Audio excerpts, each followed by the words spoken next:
शांत हो जाओ बेटा, गुस्सा इंसान का दुश्मन होता है।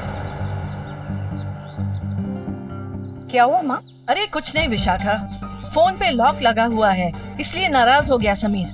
बचपना है अभी भी अंदर, इसलिए कह रहा है कि फोन बिल के पैसे मुझे दे देगा। समीर, ये कोई तरीका है बड़ों से बात करने का? तो और क्या करता मैं, मुझे अर्जेंट कॉल करना था और फोन पे लॉक लगा हुआ है। और जब मैंने इनसे चाबी मांगी तो इन्होंने चाबी देने से मना कर दिया। अरे तो यही बात मुझसे कह देता ना बेटा। देखो, मैं तुमसे बड़ी हूँ इसलिए तुम्हें समझा रही हूँ। तुम्हारे नाना जी बहुत रईस थे और तुम भी रईसी में ही पले बढ़े हो, लेकिन रोहन को देखो कितना मेहनती है, पैसे वाला होकर भी कितना सिंपल है वो। यही तो संस्कार होते हैं। बुरा मत मानना समीर, माना कि तुम मेरे पोते नहीं हो, लेकिन तुम विशाखा के बेटे हो और विशाखा मेरी बहू है, तो तुम्हारी वजह से मैं विशाखा को परेशान नहीं देख सकती। वैसे तुम्हारी माँ यही है और नाना जी अब इस दुनिया में नहीं, फिर ऐसा कौन है जिसे तुम इतना अर्जेंट फोन करना चाहते हो? बेटा, मैं तुम्हारी भलाई के लिए ही बोल रही हूँ। जितनी जल्दी तुम पुरानी जगह और पुराने लोगों को भूल जाओगे उतना ही तुम्हारे लिए सही रहेगा। अब तुम एक नई दुनिया में आ गए हो, पढ़ाई लिखाई पर ध्यान दो, फोन पे नहीं। क्यों विशाखा? जी माँ। समीर, दादी जो समझा रही है ना उसे समझो, जो ये कह रही है उस पर ध्यान दो। हाँ, बिल्कुल रोहन की तरह।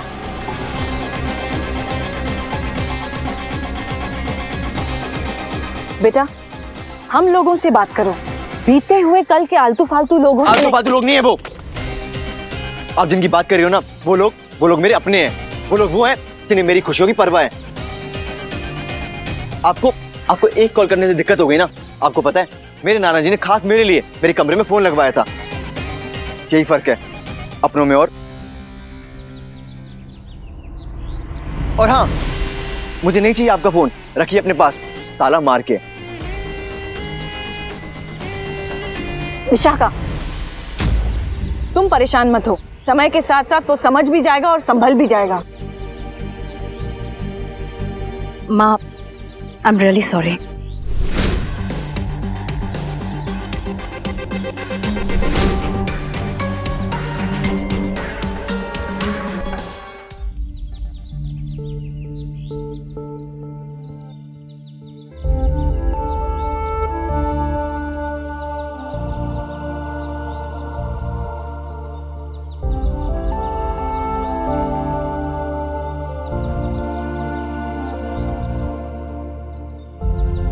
आसपास कोई ना कोई टेलीफोन बूथ तो होगा, मैं वहां जाके नैना से बात कर लेता हूँ।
हेलो, बेला है?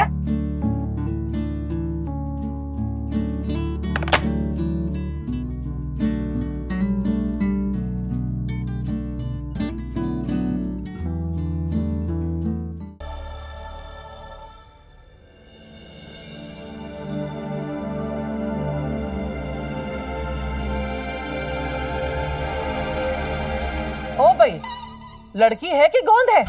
फोन के पास ही चिपकी खड़ी है, हैं? एक तो मेरे घर का फोन खराब हो गया है, ऊपर से मरा लाइनमैन ये भी अभी तक नहीं आया है।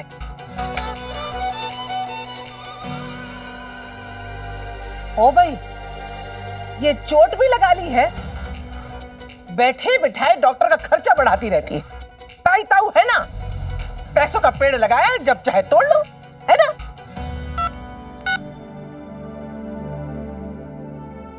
नहीं ताई जी, मैं ठीक हूँ, डॉक्टर की जरूरत नहीं है। कुछ ही दिन हुए थे मुझे और नैना को एक दूसरे से दूर हुए, और अचानक ऐसा लग रहा था जैसे सारी मुश्किलें एक साथ सामने आ गई थी। मेरी और नैना की सारी कोशिशें टेलीफोन के तार के बीच कहीं उलझ कर रह जा रही थी। सही कहते हैं, ऊपर वाला जब भी देता है छप्पर फाड़ कर देता है, चाहे वो खुशियां हो या मुश्किलें। खुशियों में साथ थे तो मुश्किल में कैसे हार जाते। हम दोनों ही डटे हुए थे, और इन कोशिशों में उदासी से लेकर गुस्से तक और आंसू से लेकर झल्लाहट तक न जाने कितने एहसास से गुजर रहे थे। बस एक बार एक दूसरे की आवाज सुनने के लिए।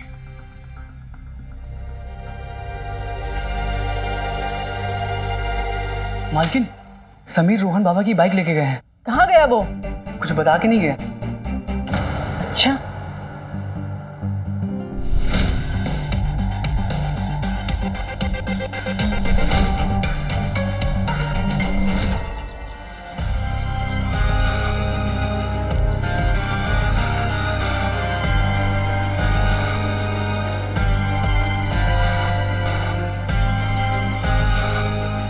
गाड़ी का बहुत नुकसान हो गया।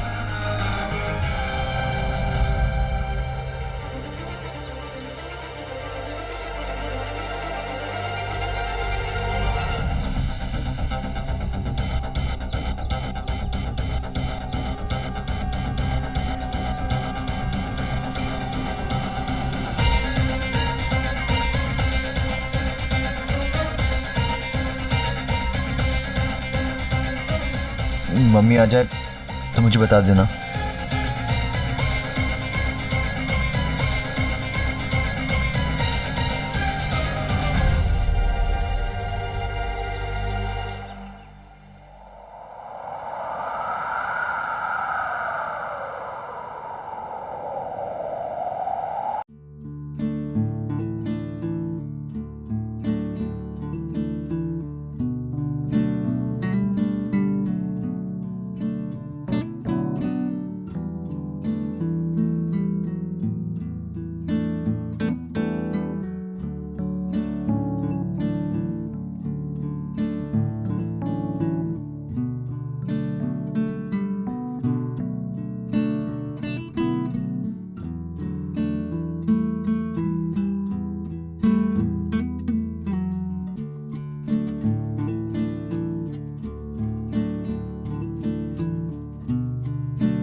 चेस कंपटीशन जीत गया।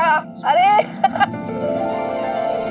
मुझे पता था कि मेरा पोता ही जीतेगा ये कंपटीशन। आखिर हमारे खानदान में हारना किसी ने सीखा नहीं अब तक। पता मुझे दादी। अब तो दादी की साड़ी खराब हो जाएगी। अरे मेरे बच्चे के आगे ऐसी हजारों साड़ियां कुर्बान। विशाखा, रोहन की इस जीत को अच्छे से सेलिब्रेट करो। हाँ, आज डिनर में मैं इसके सारे फेवरेट डिशेस बनाऊंगी।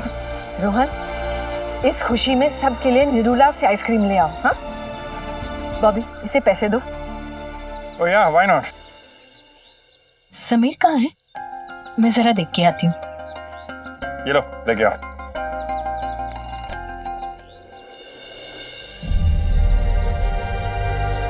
दादी, ये मेरी बाइक को क्या हुआ? ये कैसे टूट गई?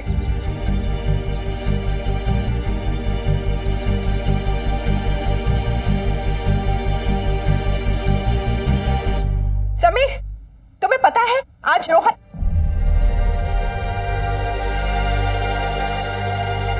समीर, ये चोट कैसे लगी तुम्हें? हाँ? अरे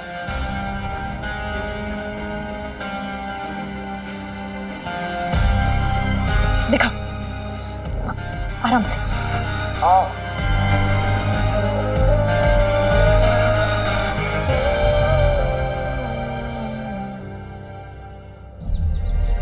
मेरे बच्चे, रो मत। तुझे पता है कि तेरी दादी सब कुछ देख सकती है, लेकिन तेरी आंखों में आंसू नहीं देख सकती। मुझे पता है कि ये बाइक तेरे लिए बहुत खास है, क्योंकि ये बाइक विशाखा ने गिफ्ट की थी। लेकिन ये बाइक टूटी कैसे? अब टूट गई तो टूट गई, इस बात को यहीं खत्म कर दो। खत्म कैसे कर दूं माँ? पता तो चलना चाहिए इस बाइक को छुआ किसने? मैंने कहा ना जाने दे, वरना बेकार में बात बढ़ जाएगी। कौन सी बात माँ? केशव, इधर आओ। क्या हुआ इस बाइक को, कैसे टूटी? साहब, हम तो रोहन बाबा की बाइक को हाथ भी नहीं लगाते। अरे तो टूटी कैसे, तुम्हें पता तो होना चाहिए। इसे क्यों डांट रहे हो? केशव, कैसे हुआ बाइक का ये हाल? अब क्या बताएं मालकिन, छोटा मुंह बड़ी बात, लेकिन रोहन बाबा की आंखों में आंसू हमसे भी देखे नहीं जा रहे, इसलिए हम बता रहे हैं, ये बाइक समीर बाबा ले गए थे। वो बहुत गुस्से में थे जब से मेम साहब रोहन बाबा के स्कूल गई। वो बाइक लेके गुस्से में जाने लगे तो हमने उन्हें रोकने की भी कोशिश की, तो हमारे ऊपर एकदम से भड़क गए और बोले ये बाइक हमारी मम्मी ने खरीदी है, इसलिए इस पे हमारा हक है। अब मैं नौकर आदमी क्या करता? एक बात कहें, हमें लगता है कि रोहन बाबा की बाइक समीर बाबा ने जानबूझ के बढ़ाई है। केशव, याद रख, अगर तेरी बात झूठी हुई तो। माँ, ये झूठ क्यों बोलेगा? हाँ, ये बात भी है, लेकिन मैं नहीं चाहती हूँ कि ये बात बढ़े, क्योंकि विशाखा को बहुत दुख होगा। माँ, जिसकी गलती की वजह से दुख होगा उसे भी तो इस गलती की सजा मिले। मैं देखता हूं इसे।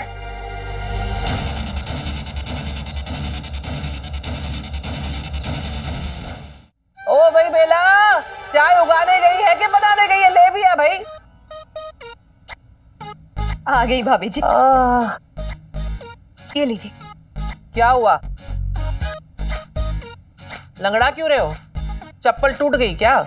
जी नहीं, स्कूल में गिर गया था। अरे इसमें हंसने की क्या बात है? क्यों, हंसने पर भी कोई पाबंदी है क्या? है? हंसने की तो बात है, जब देखो तब अपना मुंह खोल के चलते हो, कभी आंखें भी खोल लिया करो। भाभी जी, आपको हमेशा मजाक लगा रहता है। हाँ? यहाँ मुझे चोट लगी है और आप हंस रही हैं।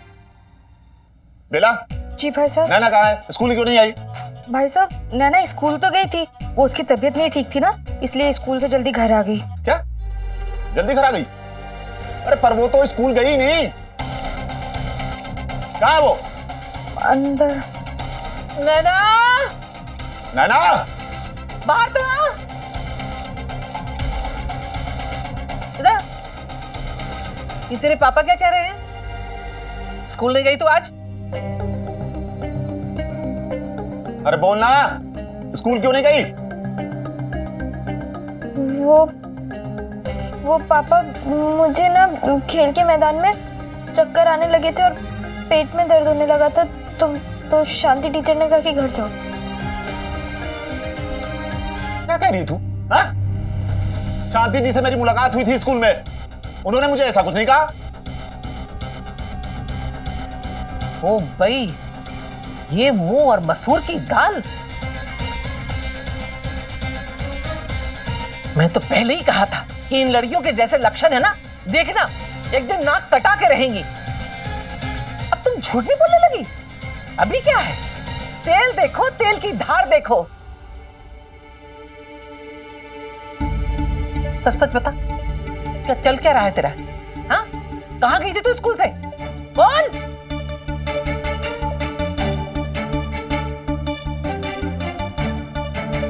अरे जवाब देना, सांप सूंघ गया क्या?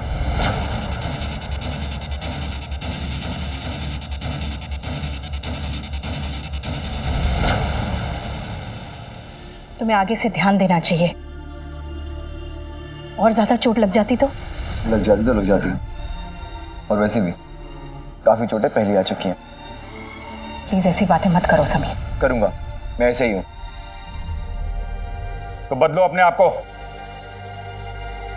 अगर तुम ऐसे ही हो तो तुम्हें बदलना होगा, क्योंकि इस घर में नहीं चलेगा। इतना रोते नहीं, सब ठीक हो जाएगा। विशाखा, क्या तुमने इससे पूछा इसे ये चोट कैसे लगी? हाँ, लेकिन इसने बताया नहीं होगा। मैं बताता हूं। ये चोरी छुपे रोहन की बाइक बाहर ले गया, उसका एक्सीडेंट कर दिया। खुद तो चोट लगी ही, बाइक अलग टूट गई। रोहन की आंखों से आंसू नहीं रुक रहे हैं। रोहन, बेटा क्या हुआ? अरे मेरा बच्चा, ना बेटा तुम चिंता मत करो, हम तुम्हारी बाइक बनवा देंगे। हाँ हाँ, नहीं अम्मा, कोई बात नहीं, मैं मैकेनिक से बना लूंगा। समीर, तुम रोहन की बाइक लेकर ही क्यों गए थे? विशाखा, अब जाने दो, बच्चा है, गलती हो गई उससे। अब कोई जानबूझकर तो इसने रोहन की बाइक का एक्सीडेंट तो नहीं किया होगा। जो हो गया सो हो गया। समीर बेटा देखो, इसे कहते हैं परवरिश। तुम्हारी वजह से रोहन की बाइक टूटी, लेकिन उसने तुमसे कुछ कहा नहीं? कहा ना? समीर, ऐसी कोई हरकत मत करो जिससे बात तुम्हारी परवरिश तक आ जाए, जो तुम्हारे नाना जी ने की है। मेरे नाना जी का नाम आप अपने मुंह से मत लीजिए, क्योंकि मेरे नाना जी देवता थे और उनका नाम आपके मुंह से अच्छा नहीं लगता। समीर, बड़ों से बात करने की तमीज नहीं है तुम्हें? यही संस्कार दिए तुम्हारे पापा ने इसे।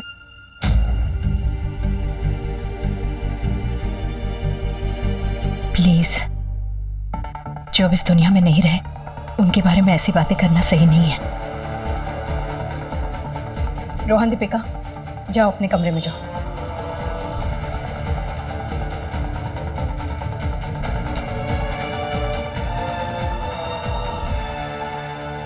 समीर, दादी से सॉरी बोलो।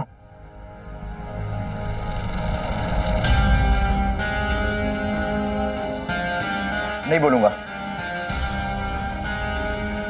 समीर देखो तो। देख ही तो रहा हूं, देख रहा हूं सब कुछ। आपको मेरा दर्द और मेरे जख्म से ज्यादा रोहन की बाइक की फिक्र हो रही है। सब देख रहा हूं मैं। अरे मूर्ति की तरह खड़ी रहेगी या कुछ बोलेगी भी? बोल ना, सांप सूंघ गया क्या या मुंह में दही जमा रखा है? बोल। वो मैदान में पहुंचकर ही मुझे चक्कर आने लगी, तो स्वाति ने जाके शांति टीचर को क्या कहा और उन्होंने कहा कि मैं घर चली जाऊं। एक मिनट, मेरी भोली, तू बड़ा सोच के बोली। हाँ, तू भूल गई शायद। तूने क्या बोला था? कि तेरे पेट में दर्द था। अब ताई जी, वो नैना के पेट में दर्द ही है, इसलिए वो ढंग से खा पी नहीं रही थी, और अगर ढंग से खाएगी पिएगी नहीं तो चक्कर ही आएंगे ना। हाँ, आपको याद है भाभी जी, एक बार आपने एक टाइम खाना नहीं खाया था, आप तो बाजार में बेहोश होकर गिर गई थी। नहीं वाह, मैं भूख की वजह से बेहोश नहीं हुई थी, मैं धूप की वजह से बेहोश हुई थी। और तुम सब छत की छांव होने के बाद भी बेहोश हो। इसको कहते हैं चिराग तले अंधेरा। अंधेरा? भगवान झूठ न बोले भाभी जी, और लाइट जला दूं? चुप कर। शांति टीचर को फोन लगाइए जरा और पूछिए तो ये सही बोल रही है या गलत बोल रही है।